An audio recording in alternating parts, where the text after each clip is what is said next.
tudo pode acontecer, inclusive nada. É uma das frases que eu uso bastante. Eu não sei nem se eu aprendi isso com alguém ou se fui eu que inventei. Porque eu tenho umas dessa, né? Eu invento umas coisas que só eu sei o que significa. E geralmente quando eu olho para as coisas, eu tenho um dos meus grandes defeitos, um dos meus grandes problemas, né? E de cara comigo eu fui notando tudo isso, é desejo de controle, de controlar as situações, de controlar como as pessoas se sentem em relação às situações. E isso é coisa de gente doida, né? É coisa de gente doida. Não tem na vida como você ser normal querendo controlar aquilo que você não consegue controlar. Concorda que é você escolher deliberadamente uma situação de sofrimento? Não é? Presta atenção. Escolher ou desejar controlar as pessoas e as situações que independem de você é escolher deliberadamente o sofrimento.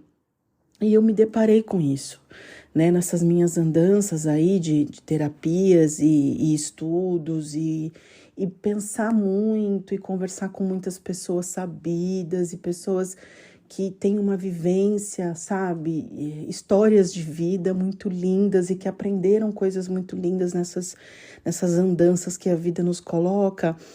Eu fui entendendo que, de verdade, a gente não tem controle sobre nada. Eu tenho repetido isso aqui nos meus podcasts, acho que com frequência, porque tem sido realmente, para mim, uma grande descoberta. Que todas as vezes que eu tento controlar alguma coisa, eu dou com os burros na água. Não tem como dar certo. Não tem como dar certo. Não tem. Quando vou lá para os meus storytellings, quando meu pai adoeceu, em 2019, que ele fez os exames e descobriu que estava com câncer, um câncer no estômago, né, em estágio, já estava meio, não estava espalhado ainda, mas era um câncer agressivo, né, os médicos denominavam como um câncer agressivo.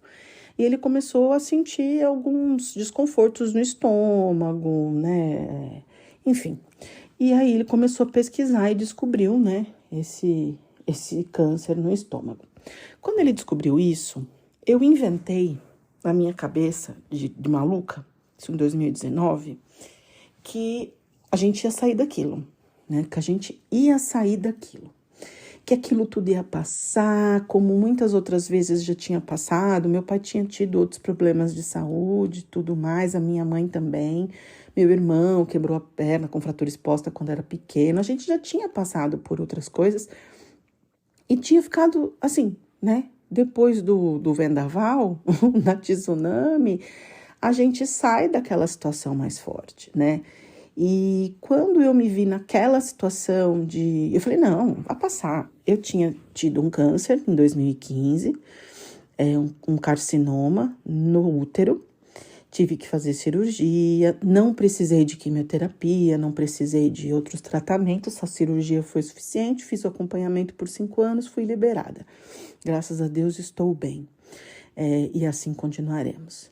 E meu pai, quando veio o diagnóstico dele, eu falei, não, a gente vai dar certo, né? Vai fazer a cirurgia, vai ser igual o meu, né? Olha aí, vai vendo. Vai ser igual o meu, vai tirar, vai ficar tudo bem, é só uma diversidade, um probleminha, nós vamos passar por ele tranquilamente. Aí faz exame, começa o tratamento, começa a fazer químio e aquilo foi me angustiando. Porque repetia os exames e o câncer continuava lá e coisa e coisa, até que chegou o dia que foi marcada a cirurgia do meu pai. E o médico abriu para poder fazer a cirurgia, ia retirar ali um pedaço do estômago ou o estômago todo. E aí, eis que ele fecha. Depois de 6, 7 horas ou até mais horas de cirurgia, ele fechou a cirurgia, saiu para falar com a minha mamãe. E aí, ele falou para minha mãe que não tinha dado para tirar o tumor, né? E aí, quando a minha mãe desceu, nós estávamos na sala de espera, isso era 2020, o tempo da pandemia, aquele fuá todo, meu Deus do céu. E isso era outubro de 2020, foi. E aí, quando a minha mãe deu essa notícia de que o médico tinha dito que o tumor estava pegando outros órgãos, tinha saído de dentro do estômago, se projetado para fora, estava afetando outros órgãos, uma veia, e não tinha como retirá-lo, porque podia virar óbito ali durante a cirurgia. Que teríamos que voltar para o tratamento de quimioterapia, que estava fazendo um pouco efeito desejado, né? Enfim. E aí eu comecei a entrar em parafuso com essa coisa do controle, né? Porque eu tinha enfiado na minha cabeça. Eu tinha feito orações, eu tinha feito promessas para mim mesmo, porque eu não tenho essa relação com santos, né? Das igrejas, de fazer promessas, eu não tenho essa relação. Eu tenho essa relação com Deus, né? Eu costumo falar que eu não tenho intermediários para falar com Deus. Eu costumo falar eu com Ele, eu mesma. E tenho descoberto como fazer isso, porque não é simples, né? Deus não precisa, a meu ver, Deus não precisa que você faça perguntas, porque Ele é tudo e Ele está em tudo, a meu ver. E você só precisa silenciar para que você escute as respostas que Ele tem para você. Né? Então, isso para mim está muito claro e eu não conseguia silenciar. Eu queria controlar, eu queria que aquilo acabasse, eu queria que o câncer do meu pai sumisse, eu queria que aquilo tudo finalizasse, que aquele problema acabasse, que ele voltasse a comer normal, que ele voltasse para a academia que ele amava. Meu pai fazia academia, meu pai comia bem, não tinha vício. Enfim, meu pai ele é uma pessoa incrível. E eu só queria que aquilo acabasse, eu não estava entendendo porque que aquilo estava acontecendo. Aquilo de verdade tinha fugido do meu controle. Não era assim que eu tinha planejado. Eu não tinha planejado que meu pai teria que fazer aquele tanto de quimioterapia. Vai escutando o que eu tô falando? Presta atenção. Eu não tinha planejado que o meu pai teria que fazer aquele monte de quimioterapia, que ele ia para uma cirurgia, que não ia dar certo, que ia ter que fechar com o câncer lá dentro, que ia ter que voltar para quimioterapia, que não estava fazendo o resultado que esperado, enfim. Eu não tinha planejado nada disso. Meu Deus, quanta arrogância. E o pior, que eu fui percebendo que a gente tem um centro, né? Que é esse onde a gente tem uma divindade que nos habita, né? O nosso racional, o nosso emocional, nossa alma, que é o nosso ser de verdade. E quando a gente não faz contato com esta centelha, né? Que é perfeita, que consegue fazer uma relação produtiva com Deus, que consegue entender como a vida funciona e tudo mais. Toda vez que a gente não faz uma conexão consigo mesmo, a gente vai se distanciando. Então, toda vez que eu tentava controlar, eu me percebia distanciando de mim. Só que todo caminho de ida para fora de si mesmo, você obrigatoriamente, indiscutivelmente, inegociavelmente, você vai ter que voltar.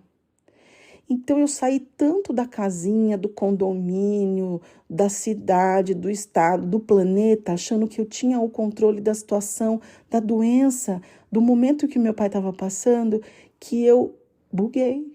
Eu achei que eu tinha o controle, né? E que, mano, não, vai estar tudo certo. Não. E aí eu briguei com a vida. Isso 2019, 2020. 2019 foi a cirurgia do meu pai, não foi 2020 não, foi 2019. E aí eu também nem lembro se foi 2019, 2020, enfim, a minha mãe deve saber isso de cor. Porque ela acompanhou isso a gente junto o tempo todo, mas ela cuidou dele, né? Ela se dedicou a ele 100%. Com amor, com cuidados, com carinho, entregando tudo que tinha de melhor, né? E tudo aquilo que a gente sabia fazer naquele momento, naquele fuá que foi. Mas enfim. Então perceba, voltando lá pro controle. Eu fui e fui indo. Saí da casinha, saí do condomínio, saí da cidade, saí. Quando eu vi, eu tava em órbita. E eu já não sabia. Eu não tinha a menor noção de mim, do que eu queria. Eu estava brigada comigo e com a vida, porque tudo que eu tinha planejado, que eu achei que estava dentro do meu controle, tinha ido para casa do chapéu, para não falar um palavrão. Tinha ido embora. Eu tinha perdido o controle. Agora, depois de 3 anos, e eu já, quando meu pai descobriu que estava doente, eu já tinha uma longa caminhada de terapia, de estudos sobre emoções, sobre saúde mental. Eu já tinha uma caminhada bastante significativa. Eu não era uma alienada, né? Eu já comentei que eu tive uma depressão com 21 anos de idade. Então, eu tive que buscar ajuda. Quando eu busquei ajuda, eu encontrei ajuda num grupo de terapia que me ajudou a sair do buraco. E dali em diante eu comecei a me aprofundar muito em conhecer a saúde mental, saúde emocional, a me espiritualizar, né? E eu entendo espiritualidade que não tem nada a ver com religião, porque tem gente que está dentro da religião, mas não tem espiritualidade. E tem gente que tem espiritualidade, mas não está dentro de religião nenhuma.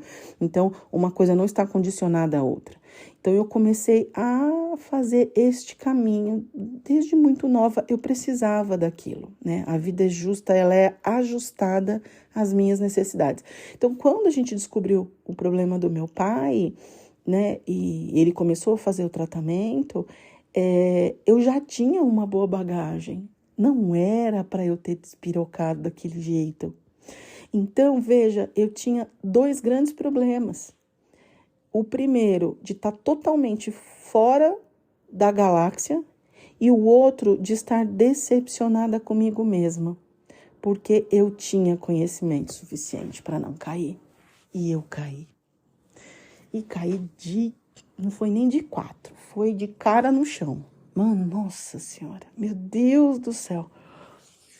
Quem já tomou uns solavancos da vida, e todo mundo tomou solavanco na vida.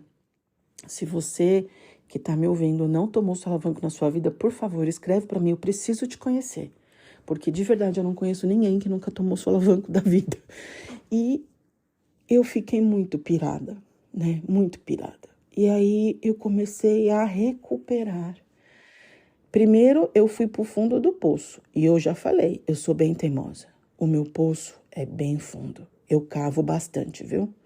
E aí, depois eu preciso de ajuda, porque ninguém sai do buraco se puxando pelos cabelos. E aí, eu precisei de ajuda. Eu tive essa ajuda da família, do meu marido, da minha mãe, dos meus irmãos, de amigos, de profissionais. Enfim, e a vida vai colocando outras pessoas no nosso caminho, né? Deus não erra. Deus não erra. A gente acha que erra, mas ele não erra. Meu pai passou pelo que ele tinha que passar, né? E eu tenho a minha percepção com relação a isso, até mesmo por conta das minhas crenças. Ele tá bem, né? Eu sinto no meu coração que ele está bem. E eu também estou. Mas antes, Senhor. E a beleza de eu vir gravar esses podcasts e falar um pouco dessa trajetória é que, diante de tudo que eu sempre vivi uma vida muito questionadora, sempre fui assim. Mas isto sempre na intenção de me tornar alguém melhor. De me tornar alguém melhor para mim, mas para mim não era o meu objetivo. Eu sempre quis me tornar melhor para os outros. E para mim era uma coisa que eu podia deixar para depois. E tá errado. Tá errado. A gente tem que ter um negócio chamado autocuidado. Ninguém dá o que não tem. E quando você entrega para o outro aquilo que você não tem, você está entregando do seu e está ficando sem. Então, o que você precisa fazer é encher-se, até transbordar, e o seu transbordo é aquilo que você entrega para os outros, né? E aí você consegue entregar de forma sincera, genuína, sem máscaras, sem desejo de agradar, sem cumprir expectativas, ter que se recolher ou se encolher para caber no espaço apertado da expectativa do outro. Então é isso. E aí eu sempre digo, quando eu tento controlar alguma coisa, as pessoas falam, e agora? E agora o que vai acontecer? Né? Nossa, nós estamos com outro problema aqui, e agora? O que vai acontecer? Eu lembro dos meus solavancos e eu sempre digo, tudo pode acontecer, inclusive nada. É isso.